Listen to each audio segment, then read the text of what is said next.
ایک back stage عمر صاحب کر کے ان کا ڈیوائس ناٹ کنیکٹڈ ہے. ہاں عمیر صاحب ڈیوائس کنیکٹ کر لیں بھائی. او آئی گیمنگ ہے. ہاں جی بھائی وعلیکم السلام ورحمۃ اللہ. جی کیسے ہیں مفتی صاحب؟ ٹھیک ہے الحمدللہ. اچھا وہ میں نے نا آپ سے ایک دو احادیث تھی ان کے بارے میں کچھ پوچھنا تھا. اب یہ مجھے نہیں کنفرم کہ وہ ضعیف ہیں یا صحیح ہیں، تو وہ میں غالب کے بروڈ پہ تھا تو وہ یہ آپ کا ریفرنس جو ہے نا غالب کے بعد یاد آیا کہ ہمارے ایک دوست ہیں بسالت آدم صاحب، انہوں نے ایک ویڈیو بنائی تھی کچھ دن پہلے، تو غالب کے میمز لگائے، تو اصول سرخسی کو کہہ رہا ہے وہ اصول سر کھسا. تو بھائی بہن بنا لجواج، تو جو سر کھسا گئے اس کا کیا ریفرنس؟ بیسیکلی وہ کہہ رہا ہے میں نے 7 سال عربی پڑھی ہے. 7 سال عربی پڑھنے کے بعد جی چلے وہ مسلم نہیں ہے تو اس میں ہم اس کو کیا کہہ سکتے ہیں. کہتا ہوں ٹھیک ہے، تو یہ نہ کلیم کرے نا 7 سال عربی پڑھی ہے، نہ کلیم کرے. حدیث کا ریفرنس ہے. وہ میں اس لیے حدیث کا پوچھنے لگا کیونکہ اس میں سے ان کے پاس کوئی ایک بندہ بیٹھا تھا، اس نے کہا کہ یہ صحیح مسلم کی 1175 مت کچھ اس طریقے سے اس نے کہا تھا یہ حدیث ہے. مسلم 1175 نہیں 1755 سوری 1755.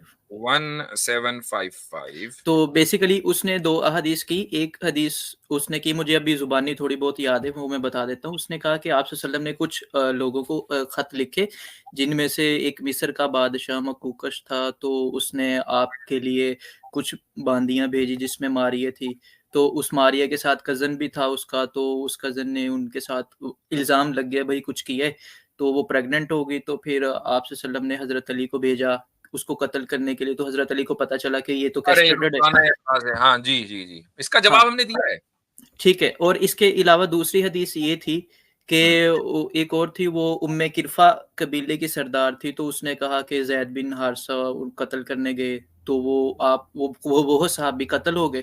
تو اس کے بعد دوبارہ زید بن حارثہ گئے تو انہوں نے ام کرفا کو قیدی بنا لیا. وہ 80 سال کی عورت تھی، تو آپ صلی اللہ علیہ وسلم نے ان کو نا دونوں یعنی کہ ٹانگوں سے چڑوا دیا ان کو. ایک تو اس حدیث کا حوالہ لے کر آئیں کہ کہاں سے رہی یہ بات کہ ام قرفاؤ کے کوئی اور ہو.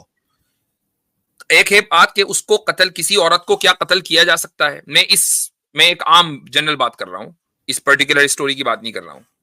امیجن کریں کہ ایک عورت ہے کہ جو ایک موب کو لیڈ کر رہی ہے، اور وہ موب یہ کام کرتا ہے کہ وہ مسلمانوں کو جہاں دیکھتا ہے وہاں ان کو قتل کر دیتا ہے. تو کیا ایسی عورت کو سزا کے طور پر ڈیتھ پینلٹی اس پر آنی چاہیے یا نہیں؟ آف کورس آنی چاہیے. اوکے. اب جب یہ بات سیٹ ہو گئی کہ ہاں جی ڈیتھ پینلٹی آنی چاہیے، تو اب یہ کہنا کہ جی وہ اس طرح ہی کہ ٹانگ پہ ٹانگ رکھ کے چیر دیا، یہ کر دیا وہ کر دیا، اس کا ریفرنس صحیح حدیث سے دے دیں ہمیں، تو ہم اس پر بات کریں گے. ہاں یہ ریفرنس انہوں نے نہیں دیا، اور بیچ میں سے اس کے کسی نے لکما دیا کہ بھائی یہ دینے کے بھی نہیں، ہمیں پتا ہے وہ دینے کے بھی نہیں، ہمیں پتا ہے. ٹھیک. تو میں نے بھی اس کو حدیث کو ڈھونڈا ہے، مجھے نہیں ملی، لیکن 1755 حدیث مل گئی وہ جس میں پتہ نہیں. اور اس میں یہ والا واقعہ نہیں ہے، اس میں یہ والا واقعہ نہیں ہے. ہاں اس میں یہ جو آپ نے جو دیا ہے نا، جو ریفرنس آپ نے دیا میں نے ابھی وہ چیک کی، اس میں یہ والا واقعہ نہیں ہے، تو حدیث نمبر جو ہے وہ غلط ہے. لیکن بہرحال یہ واقعہ اپنے طور سے یہ بالکل ٹھیک ہے کہ رسول، اور اس کا جواب ہم نے ایک ویڈیو میں دیا، میں مختصر دے رہا ہوں، وہ تفصیلی جواب ہے، اس میں عامر بھائی بھی ہیں ہماری اس ویڈیو میں، وہ میری اگر آپ اسکرول کریں گے میرے چینل کے اوپر آپ کو مل جائے گا. آپ صلی اللہ علیہ وسلم نے جو حکم دیا نا کہ اس کو جاؤ قتل کرو، یہ اس میں ایک حکمت تھی. امیجن کریں، تصور کریں کہ حکم کس کو دیا جا رہا ہے؟ حضرت علی کو. ٹھیک. اچھا حضرت علی سے آپ کیا یہ توقع کرتے ہیں کہ رسول اللہ صلی اللہ علیہ وسلم حکم کریں اور حضرت علی منع کر دیں، اس کو ایگزیکیوٹ نہ کریں؟ کیا یہ تصور ہے؟ نہیں. یاد ہے وہ واقعہ آپ نے سیرت میں سنا ہوگا کہ جب ایک صحابی نے فتح مکہ کا راز فاش کر دیا تھا اور ایک عورت کو خط دیا تھا. جی اور وہ عورت ہاں تو اس میں حضرت علی گئے تھے نا، اور جب وہ عورت نہیں دے رہی تھی وہ خط نکال کے، تو حضرت علی نے کیا کہا تھا کہ یہ ہو نہیں سکتا کہ تیرے پاس خط ہو، اللہ کے رسول نے کہہ دیا تو کہہ دیا، بات ختم. تو حضرت علی کا تو یہ لیول تھا نا اعتماد کا. اب یہاں پر حضرت علی جا رہے ہیں اور وہاں قتل کرنے کے بجائے یہ تفتیش کر رہے ہیں کہ بھائی اس نے یہ حرکت کر بھی سکتا ہے کہ نہیں کر سکتا. ٹھیک ہے, جب وہ پتا چلا کہ یہ حرکت کر ہی نہیں سکتا, اور ظاہر ہے کہ جب حضرت علی کسی کو قتل کرنے چلیں گے تو یہ پرائیویٹ میں تو ہوگا نہیں, پبلک میں ہوگا, اور پبلک میں یہ راز فاش ہو گیا کہ یہ تو حرکت کر ہی نہیں سکتا. اس سے فائدہ کیا ہوا؟ اس سے فائدہ یہ ہوا کہ حضرت ماریہ رضی اللہ عنہا کے اوپر جو الزام لگ رہا تھا ساری دنیا کے سامنے معلوم ہو گیا کہ یہ الزام ہی غلط تھا, منافقین کا پھیلایا ہوا تھا.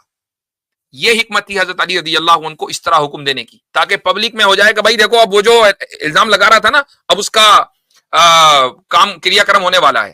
لیکن ساتھ ہی میں یہ بھی تحقیق ہو گئی کہ وہ یہ کام کر ہی نہیں سکتا تھا حضرت ماریہ کے ساتھ, وہ لائق ہی نہیں تھا اس کے. ٹھیک ہو گیا. تو مفتی صاحب وہ جو مطلب وہ بوڑھی عورت کے ساتھ جس طرح سلوک, وہ اس کو قتل کرنے کا, اس طریقے سے قتل کرنے کا واقعہ کسی بھی ضعیف حدیث میں موجود نہیں ہے. تاریخ طبری میں ملتا ہے, موضوع روایتوں کے اندر ملتا ہے, اور یہ ملحدین پتہ کہاں سے لاتے ہیں. یہ علی سینا جو ہے وہ ایک بڑا ہی بدبخت قسم کا ملحد ہے, اس کی ایک کتاب ہے اس میں سے نکال کر لاتے ہیں. اس کتاب کو میں نے پڑھا, یقیناً جو بھی پڑھے گا درد سر اس کے ہو جائے گا, کیونکہ اس میں کوئی بھی بات حوالے کے ساتھ نہیں ہے, اور اوٹ پٹانگ باتیں, اس میں کسی چیز کا ریفرنس نہیں ہے. بغیر ریفرنس کے اس نے اس میں طبری سے, سیرت ابن ہشام سے, جہاں سے اس نے لگا, اور کچھ چیزیں اپنی طرف سے اس نے ایڈ کر دی ہیں. میں نے اس کو بڑی تفصیل سے نہ صرف پڑھا ہے بلکہ اپنے اسٹوڈنٹس کو پڑھایا بھی ہے, اس کے اندر کیا کیا اس نے بلنڈر کیے, اس کے جواب کیا کیا ہیں.